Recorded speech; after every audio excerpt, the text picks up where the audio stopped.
Hi అండి, welcome to Vijju home kitchen. ఇవాళ కుష్కా rice special అండి.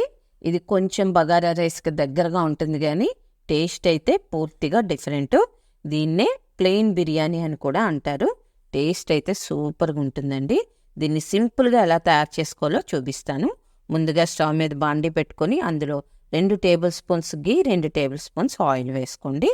అందులో ఒక 5 మరాఠీ మొగ్గలు, 2 మరాఠీ పువ్వులు, 3 ఇంచులు దాల్చిన, అలాగే ఒక 5 లవంగాలు, 2 యాలకులు వేసుకోండి. దీంతో పాటు 1 టీ స్పూన్ సోంపు, అలాగే ఇంకో టీ స్పూన్తో జీరా వేసుకోండి. అలాగే ఒక 2 బిర్యానీ ఆకులు కూడా వేసుకోవాలి. ఫ్రెండ్స్, మనం ఎప్పుడు స్పైసెస్ని ఫ్రై చేసుకున్నా ఫ్లేమ్ మీడియంలో ఉంచుకోవాలండి.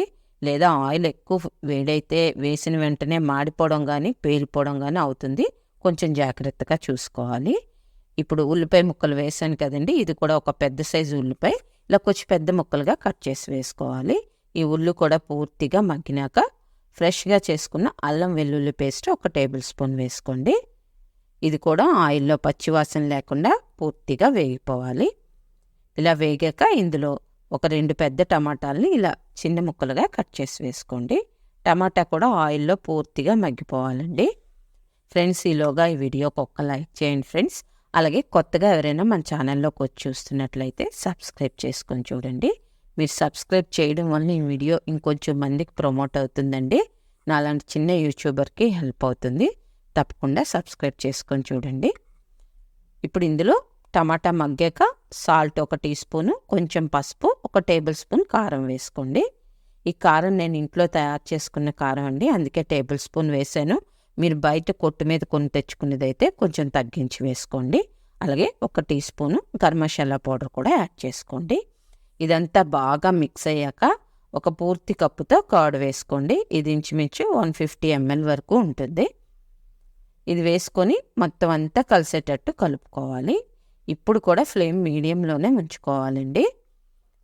బాగా వేగి ఆయిల్ పైకి తేలాలి. ఇలా తేలినప్పుడు మనం గుప్పెడు పుదీనా ఆకు, గుప్పెడు కొత్తిమీర వేసుకుందాము. వేసుకొని బాగా కలిపేసుకోండి. ఫ్రెండ్స్, ఇంకా ఎవరైనా సబ్స్క్రైబ్ చేసుకోకుండా చూస్తున్నట్లయితే సబ్స్క్రైబ్ చేసుకోండి ఫ్రెండ్స్. అలాగే లైక్ చేయడం మర్చిపోకండి. ఇప్పుడు ఇందులో రైస్ని యాడ్ చేసుకుందాం. ఇవి బాస్మతి రైస్ అండి. ఒక అరగంట సేపు నానబెట్టి తీసుకున్నాను. మనం మామూలు రైస్ తోటైనా తయారు చేసుకోవచ్చు. ఇవి 500 గ్రామ్స్ ఉంటాయండి, ఇంచుమించు 1/2 కేజీ. ఇప్పుడు ఇందులో ఈ కప్పుతో 2 కప్పులు కదా తీసుకున్నాను, 2 కప్పుల పావు వాటర్ వేసాను.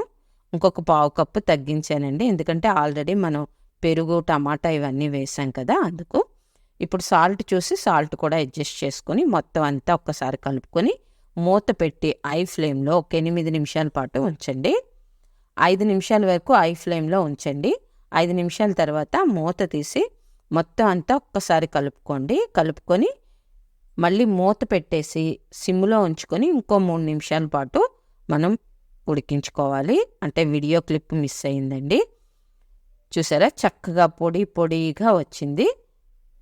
ఇది మూత పెట్టి ఒక 5 నిమిషాల తర్వాత సర్వ్ చేసుకుంటే చాలా బాగుంటుంది. పొడిగా టేస్ట్గా వేడిగా సర్వ్ చేసుకోండి. ఫ్రెండ్స్, మీకు నచ్చినట్లయితే లైక్ చేయండి. అలాగే మీ ఫ్రెండ్స్కి, రిలేటివ్స్కి షేర్ చేయండి. తప్పకుండా ట్రై చేసి ఎలా వచ్చిందో కామెంట్ చేయండి. Thank you for watching.